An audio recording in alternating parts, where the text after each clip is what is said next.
XRP는 아마존의 초창기 궤적과도 비슷하다. 지금의 긴 횡보 구간이 끝나면은 아마존처럼 폭발적인 상승이 가능할 것이다 라는 발언 자체가 현재 리플 커뮤니티를 다시 불태우고 있습니다. 닉 앤더슨 측에서는요, 아마존 같은 경우는 10년 넘게 횡보를 하다가 규제 리스크 해소고 나서 $5 돌파하면서 무려 $200 이상까지 엄청난 폭발적인 상승을 불러일으켰습니다. 현재 XRP도 마찬가지로 같은 구간을 통과하고 있는 상황인 거고, 인내심을 가진다면 결국에 XRP $100가 가능할 거다라는 발언까지도 남겼고요. 그리고 이런 주장의 배경에는 리플과 미국 SEC의 소송이 있습니다. 리플은 오랫동안 규제 당국과 싸워왔고요. 최근에 1억 2,500만 달러의 벌금으로서 사건을 마무리 짓게 됐습니다. 즉 법적 리스크는 거의 끝났다는 신호인 거고, 여기에 스팟 ETF 승인 기대감, 그리고 RLUSD 스테이블코인, 미국 연준 마스터 계좌 신청까지도 이 제도권 진입을 향한 움직임들이 끊임없이 이어지고 있는 상황에서 아마존도 역시 마찬가지로 같은 과정을 겪었었죠. 미국 연방거래위원회 FTC에 소송을 당했고요.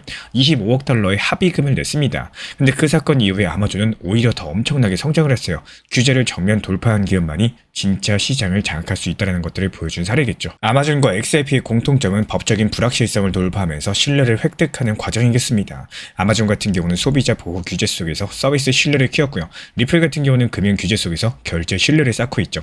차이는 여기에 있다는 거고, 아마존은 실물 제품을 판매하면서 성장했지만요, XRP는 눈에 보이지 않는 인프라 자산이라는 점, 즉 리플은 결제의 뒷단을 바꾸는 기업인 거고, XRP는 자금의 브릿지 역할을 하는 자산입니다. 이게 겉으론 조용하겠지만 한 나라의 송금 시스템 안으로 들어가면은 그 파급 효과는 어마어마하다라는 건데요. 지금 리플이 하는 일이 바로 그 보이지 않는 혁신을 구축을 하는 겁니다. 은행 간의 송금, 스테이블코인 결제, 중앙은행 디지털화폐 연계, 이런 것들이 단순한 코인 프로젝트가 아니라 금융 백엔드 시장 전체를 재편하는 작업인 거고, 그럼에도 불구하고 이런 구조적인 잠재력을 보고도 많은 구독자분들께서 중간에 흔들리십니다. 왜냐면 시장은 늘 심리를 먼저 흔들기 때문인데요. 한때 XRP를 3,000원, 4,000원 샀던 사람들 중에는 이제 이거 끝난 거 아니냐 이렇게 떠난 사람도 많으셨죠. 반대로 지금 들어온 사람들은 $100가 말도 안 된다 이렇게 냉소적으로 바라보십니다. 하지만 이게 자연스러운 현상인 거고, 심리가 극단으로 가면 항상 시장은 반대로 움직였어요. 2017년, 21년 모두 다 마찬가지였습니다. 공포감이 극에 달했을 때 시장은 이미 바닥을 찍고 있었다라는 거요. 지금 XRP의 상황은 심리적인 저점 구간에 가깝습니다. 누구도 관심 갖지 않을 때 고래들은 조용히 모으고 있죠.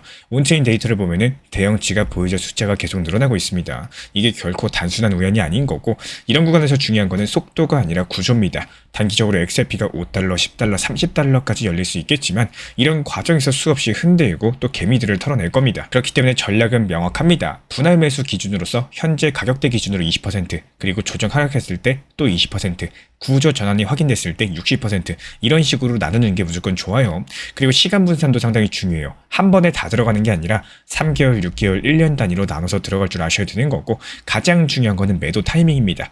예를 들어가지고 XRP $4, 그리고 $10, $20 이런 기본적인 구간들마다 일부 익절하시면서 심리적인 보상 구간을 만들어 놓는 게 상당히 중요하다고 말씀드려요. 이게 단순한 돈의 문제가 아니라 멘탈 관리의 문제입니다. 길게 가져갈 자산은 마음이 버텨야지 수익이 쌓이기 때문인데요. 투자라는 게 결국에 시간과 신념의 싸움입니다. 누가 더 빨리 아느냐보다는 누가 더 오래 버티느냐가 결과를 만들기 때문에 아마존이 10년을 버텼고요. 그 뒤에 100배가 올랐습니다. 리플도 지난 10년을 규제와 싸우면서 버텨왔었죠.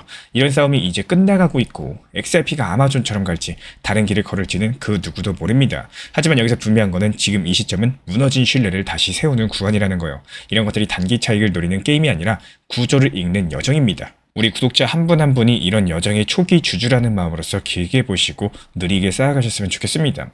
이 시장 자체가 결국에 인내한 사람에게 보상을 주기 때문에, 그리고 XRP 다음 챕터는 그 인내의 끝에서 시작이 될 겁니다. 다음 영상에서는 XRP의 제도권 진입 이후에 스테이블코인 RLUSD, 그리고 중앙은행 결제망 연결 구조에 대해서 깊이 있게 다뤄보도록 하겠습니다. 그게 진짜 XRP의 이막이기 때문에 구독과 좋아요만 눌러주시고 영상 보시면서 따라와 주시기 바라고요. 그리고 이어서 암호화폐 시장으로 넘어가 보자면은 USDT, 이 테더의 유동성이 어디로 향하고 있는가, 이런 흐름들을 알고 계셔야지 본격적인 알트 불장 시즌이 언제 시작하나 이렇게 볼 수가 있겠습니다. 최근에 크립토컨트 분석가 보리스 D가 올린 리포트에서는요, 테더가 전송량이 트럼보다 이더리움 네트워크로 집중되고 있다, 이런 데이터가 나왔습니다. 시장의 심리 전환점을 알려주는 상당히 중요한 힌트일 수 있기 때문에 하나씩 한번 풀어가 보도록 할게요. 가장 먼저 팩트체크 들어가 보겠습니다. 이 보리스 D가 분석한 데이터에 따르면 7일 이평선 기준으로 이더리움 네트워크에서 USDT 테더 전송량은 무려 $266억 수준까지도 급증을 했는데요. 반면에 트론은 이전과 비슷한 수준에서 상당히 안정적이었죠. 간단하게 말씀드려서 시장 자금이 트론에서 이더리움 쪽으로 이렇게 이동을 하고 있다는 뜻인 거고, 이게 단순하게 체인 간의 이동이 아니라 시장 자금의 목적이 바뀌고 있다는 신호예요. 왜냐하면 트론의 테더는 주로 송금이나 교환용으로 쓰이겠지만 이더리움 기반의 테더는 투자나 디파이, 레버리지 이런 진입 자금으로 활용이 되기 때문입니다. 즉 현재 시장 자금이 움직이기 시작을 했다는 거겠죠. 그리고 이더리움으로 자금이 몰린다라는 거는 시장이 위험을 다시 받아들이기 시작했다는 뜻입니다. 이런 것들을 흔히 리스크 온이라고 하는데요. 시장이 불안할 때는 시장 자금이 스테이블 상태로 가만히 있다가 이제 해볼만 하겠다 이런 신호가 오면은 투자형 네트워크로 다시 움직이기 시작을 합니다. 이런 것들이 꼭 봄이 오는 원리랑도 비슷한데요. 겨울에는 씨앗이 얼어붙어 있다가 토양 온도가 조금만 올라가도 바로 움을 틔우다 보니까 시장 자금의 이동도 똑같습니다. 이제 움직여도 되겠다 이런 심리가 반응하는 순간에 시장 자금이 먼저 꿈틀거린다는 거예요. 그런데 이번에 들어온 특이점은 이 움직임의 중심이 이더리움이라는 점입니다. 이더리움 같은 경우는 여전히 알트 생태계의 중심 작업대죠. 모든 토큰과 디파이, NFT, 레이어 2 그리고 최근에 다시 뜨고 있는 RWA 토큰화까지도 대부분 이더리움 기반입니다. 즉 이더리움 쪽으로 테더가 몰린다는 것은 현재 시장 자금이 다시 일을 하러 움직이고 있다는 의미를 가지고 있겠죠. 그렇다면 이게 알트 불장 대세 상승장의 신호탄일까요? 가능성은 충분히 존재합니다. 하지만 아직은 가능성 단계일 뿐인 거고, 이런 유동성 이동 하나로서 시장을 단정 짓기엔 이르다라고 말씀을 드려요. 다만 역사를 보면 비슷한 흐름이 몇 번 있었습니다. 2020년 디파이 시즌 직전에, 2021년 알트코인 대세상 직전에 이렇게 이더리움 기반 테더 전송량이 먼저 급증을 했었고, 그 이후에는 몇 주 뒤에 이더리움을 시작으로서 시장 자금이 레이어 2에서 디파이 토큰, 메이저 알트, 중소형 알트 순서로서 순환을 했습니다. 이게 우리가 말씀드리는 자금 순환 지도인 거고, 지금은 그 초입일 가능성이 있다라고 말씀을 드려요. 하지만 꼭 이런 구간에서 투자 심리에 함정이 생깁니다. 많은 분들께서 알트 시즌 오기는 오나 이러시면서 너무 빠르게 들어가시죠. 그런데 시장은 늘 조급한 사람을 시험을 합니다. 유동성이 이동한다라고 해서 바로 가격이 오르는 건 절대 아니에요. 이런 것들 씨앗을 심는 시기인 거고, 싹이 트기까지 시간이 필요하겠죠. 그리고 바로 이런 구간에서 대부분의 사람들이 지쳐서 떨어져 나갑니다. 왜 안 오르나, 역시 또 속았네 이러시면서 팔아버리시죠. 그리고 그 뒤에서야 자금이 본격적으로 돌기 시작을 하는 거고, 이게 매번 반복이 되는 패턴이었습니다. 그리고 이런 구간에서는 욕심보다 관찰력과 습관이 상당히 중요한데요. 매일 아침 확인하셔야 되는 게 크립토 콘트에서 이더리움 네트워크 내부 테더 전송량 추이 확인하셔야 되고, 거래소 스테이블 코인 순유입 데이터, 그리고 펀딩 레이트랑 선물 OI 변동 체크까지도 하셔야 됩니다. 디파이 TVL이랑요, 스테이블 코인 시총 추이랑 블록체인 센터의 알트 시즌 인덱스 지수까지도 확인을 해보시면 좋습니다. 이 5가지가 동시에 위로 향하게 되면은 그때부터 시장이 자금이 실제로 돌고 있다 이런 시그널을 주는 거기 때문에 본격적인 알트 시즌이 시작되는구나 이렇게 알 수가 있겠죠. 그렇다면 이런 타이밍에 우리 구독자분들께서 하셔야 되는 것은 정말 단순해요. 이 소액이라도 분할로서 천천히 진입을 한번 시작을 하시는 겁니다. 그리고 반드시 손실 한도도 먼저 정해두셔야 되는데요. 그 한도만 있으면 조정이 오더라도 공포감 대신에 확률을 보게 되는 거고, 그게 바로 우리 신사 채널에서 말씀드리는 원칙 매매의 핵심입니다. 그리고 실제로 말씀드린 해당 지표들에 대해서 우리 신사 채널 차원에서 모니터링 중에 있고요. 이에 따른 단기 반등 타점에서 빠르게 실시간 브리핑 도움 드리고 있기 때문에 우리 신사 채널 구독해주신 분들 중에서 실시간 커뮤니티방 입장 원하시는 분들 현재 보이는 번호로 문자 신청 주시면 입장 도움 드리도록 하겠습니다. 결국에 지금 시장은 확신보다는 멘탈 싸움입니다. 데이터를 보고도 대부분의 분들께서 행동을 하지 못하시죠. 그 이유는 정말 간단한데요. 확실할 때만 움직이려고 하시기 때문입니다. 하지만 시장은 확실할 때는 이미 늦는다라는 거. 지금처럼 불확실하고 애매할 때 그 속에서 데이터를 읽고 기다릴 줄 아는 분들만이 결국에 수익의 파도를 타게 되는 거고, 이런 것들이 마치 다리 건너는 순서와도 똑같습니다. 누군가는 물살이 잠잠해지게 기다리다가 다리의 기회를 놓치고, 또 누군가는 물결이 조금 일렁여도 한 발씩 내딛는다라는 거예요. 결국에 건너는 거는 후자겠죠. 이더리움으로 몰리는 유동성, 이게 단순한 기술적 수치가 아닙니다. 시장이 본격적으로 움직이기 시작을 했다 이런 속삭임인 거고, 이런 신호가 어디까지 이어질지는 아직까지 몰라요. 하지만 이런 변화들은 늘 큰 움직임의 시작점 근처에서 나타납니다. 즉 지금은 흥분할 때가 아니라 기록하고 지켜볼 타이밍인 거고, 시장은 늘 기회를 줍니다. 다만 준비된 사람에게만 준다라는 겁니다. 이번 내용이 그 준비의 기준을 세우는데 도움이 되시길 바라고요. 한 번 들었을 때 이해가 안 되시는 분들은 다시 처음으로 돌아가셔가지고 2번, 3번 영상 반복해가지고 들으면은 분명히 이해가 잘 되실 겁니다. 그래도 이해가 안 간다 이런 분들은 우리 신사 채널로 문의 주시면은 제가 직접 답변 도움 드리도록 하겠습니다. 그리고 이 영상이 끝나고 나면 지금 당장 차트보다 중요한 건 바로 시장 자금의 방향성이에요. 가격은 숫자지만 흐름은 의도인 거고 그 의도를 읽을 수 있다면 지금 같은 복잡한 시장에서도 길은 분명히 보이게 되실 겁니다. 오늘의 결론 정말 간단해요. 돈의 방향을 보시고 인내심으로 기다릴 줄만 아시면 되는 겁니다. 그리고 지금부터 상당히 중요한 말씀 드릴 것이기 때문에 반드시 집중해서 시청해 주시길 부탁을 드리겠습니다. 오늘 이야기의 핵심을 한 문장으로 요약드리자면요. 이 시장이 오를 때일수록 원칙을 잊지 마셔라 말씀을 드려요. 요즘에 시장이 전반적으로 회복세를 보이면서 분위기가 확실히 달라졌죠. 하락장에서는 불안함에 잠 못 이루던 투자자분들이 이제는 다시 상승장이 시작된 거냐 이런 기대감으로 가득 차 있습니다. 하지만 바로 이런 시기일수록 스스로를 돌아보시고 경계심을 놓지 마셔야겠습니다. 시장은 늘 순환을 합니다. 상승장에서는 모두가 자신감에 차고요. 하락장에서는 모두가 두려움에 빠져요. 여기서 문제는 대부분의 투자자들이 하락장에서 배운 원칙을 상승장에서 잊어버린다는 건데요. 시장이 좋을 때일수록 냉정해야 되는데 오히려 그때 감정이 이성을 압도하곤 합니다. 이 리플을 비롯한 주요 코인들도 마찬가지예요. 하락할 때는 불안해서 팔고 오를 때는 늦을까봐 다시 따라붙는 이런 매매를 반복하신다면은 계좌는 결코 성장하지가 않습니다. 이 시장이 상승한다라고 해서 모든 코인이 함께 가는 것도 아닙니다. 이 지금처럼 분위기가 좋은 시기일수록 지금이 꼭대기일 수도 있다. 이런 가능성을 항상 염두에 두시고 비중 조절과 분할 매도를 통해서 수익을 지켜내는 것이 진짜 실력이겠죠. 하락장에서 배운 교훈을 절대로 잊어버리지 마세요. 그때의 두려움, 그때의 조급함을 기억하신다면은 지금의 상승장 속에서도 훨씬 더 냉정한 시각으로 시장을 바라보실 수 있을 겁니다. 오늘의 상승이 내일의 하락으로 바뀌는 것은 단 한순간이면 충분합니다.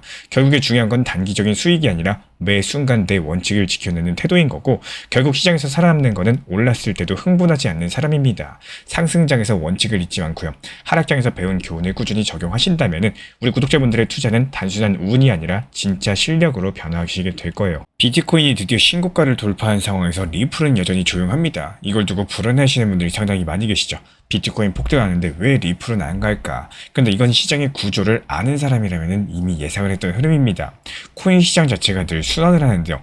비트코인이 시장에 문을 열면서 급등을 해주면은 그 다음에는 대형 알트 그리고 중소 알트로서 돈이 흘러가게 됩니다. 즉 리플이 잠잠한 지금 이 시점이야말로 자금들이 순환하기 직전의 단계라는 뜻인데요. 우리 코인 신사 커뮤니티에선 이런 흐름들 미리 읽고 리플만 바라보는 게 아니라 비트코인 상승 초입에서 이미 매수 타점 말씀드린 바가 있었죠. 그래서 많은 분들께서 리플이 조용해도 비트코인으로 충분한 수익을 내고 계십니다.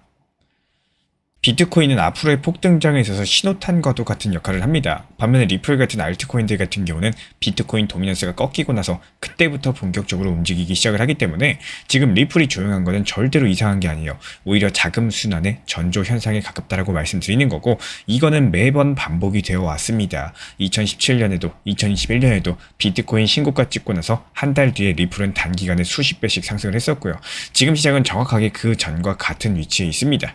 그리고 우리 신사 채널은 이런 흐름들을 데이터로 읽습니다. 감으로 투자하지 않습니다. 자금이 이동하는 타이밍, 유동성이 집중되는 구간들 여기서 기반으로서 매수 매도 타점을 실시간으로 공유드리고 있기 때문에 최근에 한 달 동안 다수의 알트코인에서 안정적인 수익 내드리고 있고 비트코인으로 시작해서 다음 수단이 오는 시점까지도 대비하고 있기 때문에 시장은 감정적으로 움직이지만요. 수익은 구조를 읽는 사람의 몫이라는 거 기억해 주시기 바라고요. 리플은 아직까지 본격 상승이 시작되지도 않았어요. 하지만 과거 사이클처럼 비트코인 신고가 이후에 약 한 달에서 한 달 반 뒤에 리플의 상승 파동이 본격화됐습니다. 지금은 그 초입 구간에 있는 거고 우리 커뮤니티는 이런 구간들 집중 분석하면서 매수랑 매도 타점을 꾸준하게 공지드리고 있습니다. 시장이 잠잠할 때 우리는 이미 다음 파도를 준비하고 있다는 거 우리 구독자분들이 반드시 기억하셔야 될 건 이겁니다. 지금의 흐름은 비정상이 아니라 역사적으로 늘 반복되어 왔던 정상적인 시장 패턴이라는 거고 이걸 알고 준비한 사람들만이 다음 상승장을 온전히 잡게 되는 겁니다.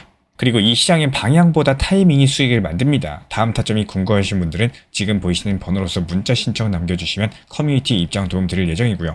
조용할 때 준비하는 사람들만이 움직일 때 수익을 잡게 되시는 거예요. 마지막으로 시장이 하락할 때 가장 중요한 거는 멘탈이 아니라 전략인 거고 단순하게 떨어진다고 두려워할 게 아니라 그 안에서 기회를 만드는 게 진짜 투자자의 자세인 겁니다. 이런 핵심들이 바로 물타기 전략인데요. 물타기 같은 경우는 무작정 비중을 늘리는 게 아닙니다. 현금 확보해 두셨다가 하락 구간에서 계획적으로 투입해서 평균 단가를 낮춰나가는 전략인데요. 이렇게 되면 반등했을 때 손실을 빠르게 회복이 가능하고 오히려 더 큰 수익으로 전환이 가능하기 때문에 시장은 늘 하락과 반등을 반복을 합니다. 하락 구간에서 멘탈이 무너지는 투자자는 기회를 놓치지만요. 전략적으로 대응하는 투자자는 더욱더 좋은 결과를 가져가게 된다는 거. 즉 하락은 공포가 아니라 기회로 바꾸는 과정이 될 수 있다는 거 반드시 기억해 주시기 바라고요. 오늘도 무작정 따라가는 매매가 아니라 전략적으로 대응하는 습관으로서 멘탈을 지켜가시기를 응원 도움 드리겠습니다. 현재 제가 안내드리고 있는 정보방 입장에 대해서 관심이 있으신 분들이 최근에 많아지셨습니다. 간단하게 한번 설명드려 보도록 하겠습니다. 먼저 항상 무슨 일이 있어도 업비트, 빗썸, 현물 매매로서만 안내드리고 있기 때문에 원칙 매매를 잘 활용하시는 것들을 추천을 드려요. 이 세 가지 방으로서 안내를 드리고 있는데요. 첫 번째로 가장 구독자분들께서 관심 있어 하시는 리플 전용방입니다. 리플 전용방에서는 말 그대로 리플에 대해서 집중적으로 단기 고점과 저점, 그리고 장기적인 관점에 대한 타점과 리플에 대한 시장 브리핑을 안내드리는 방이고요.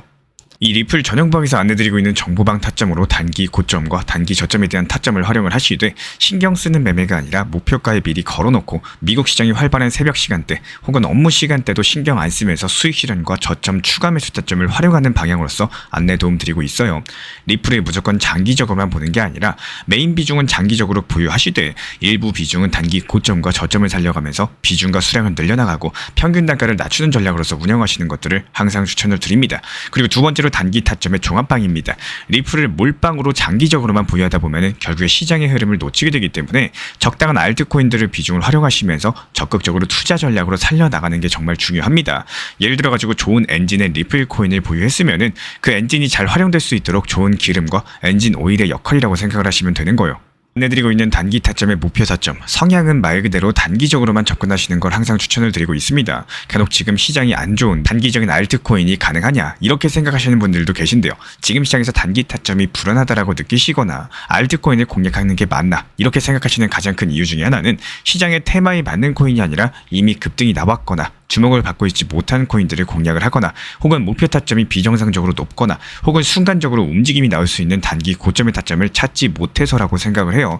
결국에 투자 시장은 순환적으로만 흘러가기에 적당한 알트코인들을 비중에 맞춰가지고 병행하면서 여기서 나온 수익들로 리플의 단기 저점 매수의 계획을 통해 가지고 하나의 톱니바퀴처럼 움직이도록 내 포트폴리오를 구성을 할 줄 아셔야 됩니다. 타점은 말 그대로 단기 타점답게 수익 실현하고 나면 사실 그 이후에 더 상승하던 떨어지던 크게 신경 쓸 필요가 없겠죠. 시간 또한 바빠가지고 걱정할 필요가 없는 게 항상 말씀드린 이 목표 타점에 미리 걸어두면은 신경을 쓸 필요가 없다는 점을 반드시 생각을 하셔야 됩니다. 그리고 세 번째로는 종합 브리핑방인데요. 중요할 수 있는 속보, 시장 브리핑에 대한 핵심 내용들을 전달드리면서 시장이 어떻게 흘러가고 앞으로의 시장이 어떻게 움직일까 이런 중요 핵심 내용 같은 것들을 전달드릴 뿐만 아니라 메이저 코인과 그리고 스윙과 중장기적인 타점에 대해서 안내드리면서 단기적 관점보다는 조금 보유 기간이 있다라고 하더라도 목표 타점 자체를 높게 보는 방향으로서 안내드리고 있는 방입니다. 대표적으로 최근에 도지코인에 대해서도 목표 타점을 높게 276원의 종합 브리핑방에서 타점 안내드리면서 여유롭게 약 5일 정도 보유하면서요. 도지코인이 상승이 연달아 나오고 있을 때 오히려 과감하게 370원의 목표 타점을 안내드렸습니다.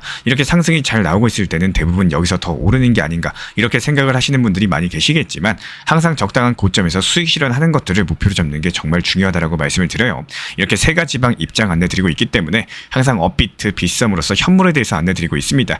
비중 조절과 원칙 매매를 통해서 일하거나 바쁜 와중에 신경 쓰시는 매매보다는요. 여유롭게 매도 걸어놓고 편하게 신경 안 쓰시면서 제대로 운영하시기를 추천을 드리겠습니다. 리플 XRP 투자에 있어서 이제는 투트랙 전략이 반드시 필요해지고 있습니다. 무턱대고 몰빵하거나 반대로 또 손 놓고 기다리는 시대는 끝났어요. 첫 번째 트랙은 매달 분할 매수하시면서 시장이 빠지든 말든 일정 비중으로서 리플을 꾸준히 모아 나가시는 겁니다. 이거는 시간과 리스크를 분산할 수 있는 가장 효율적인 전략인 거고, 그리고 두 번째 트랙은 남은 현금 비중으로 알트코인 단타로서 굴려나갑니다. 수익이 나면은 그거를 다시 리플에 재투자하시면 되는 거고, 이게 바로 수익을 만드는 순환 매수 전략이 되실 거예요. 그런데 여기서 중요한 거는 단타 하실 때 조심하셔야 되는 거예요. 단타 매매 중독되면 끝장입니다. 이 매매 중독을 절대 조심하셔야 되는 거고, 예를 들어가지고 시장이 과열인데도 지금 아니면 기회가 없다, 이런 조급한 생각에 RSI 지표가 이미 고점인데도 불안해서 또 들어가고 결국에 수익은커녕 손실만 쌓이게 되실 겁니다. 그래서 저희 채널 차원에서는 한 가지 원칙이 있습니다. 확률이 높은 날만 진입을 하세요. 그리고 시장 전체가 과매도 구간일 때, 비트코인 기준 RSI가 바닥을 찍을 때, 그때 알트코인 중에서 최근 거래량이 급등한 종목이 과매도의 경우 MACD, 볼린저 밴드, 이동평균선과 일목균형표 참고해서 신중하게 매수 진입 타점 들어갑니다. 그리고 그 외에는 아예 매매를 쉬는 날도 반드시 있어야지 진짜 단타인 거고, 그렇다면 이걸 어떻게 구별할 수 있는지 궁금하실 거예요. 여기서 챗 GPT가 등장을 합니다. 저희는 챗 GPT를 단순한 도구로 쓰지 않습니다. GPT한테 오늘 확률 높은 진입 타이밍이냐 이렇게 물어볼 수 있게 맞춤 프롬프트를 사용을 하는데요. 그리고 그 결과에 저의 실전 매매 노하우 30%를 덧붙여가지고 GPT 시그널을 보완합니다. 어떻게 하는지 궁금하신 분들 GPT 검색력과 활용 전략을 이용해가지고 이 두 가지를 한 방에 알려드리고 있습니다. 현재 보이시는 번호로서 리플 단타라고 문자 남겨주세요. 지금 이 영상 보신 분들에게만 오픈합니다. 그냥 GPT 쓰는 법이 아니라 투자로 연결되는 GPT 사용법 지금 바로 알려드리도록 하겠습니다. 제가 안내해드리고 있는 코인 신사 채널 멤버십 전용방에 대해서 짧게 설명드려 보도록 하겠습니다. 리플, 암호화폐 시장에 대한 중요한 이슈, 그리고 브리핑이나 시장의 흐름에 대한 전문적인 분석 내용 설명과 함께 차트상의 기술적 분석, 온체인 지표와 투자 심리에 대한 내용들을 같이 안내 도움드리고 있고, 가장 중요한 투자 심리를 컨트롤하기 위해서 포트폴리오의 구성에 대한 노하우, 투자 심리 컨트롤에 대한 내용도 같이 안내드리고 있습니다. 코인 신사 스터디 멤버십 가입하신 분들께서는 아래 번호 혹은 신청 링크 통해서 남겨주시면 제가 연락드리고 있고, 안내 설명과 함께 신사 채널 리플 전용 멤버십 방에도 입장 안내 설명드리고 있습니다.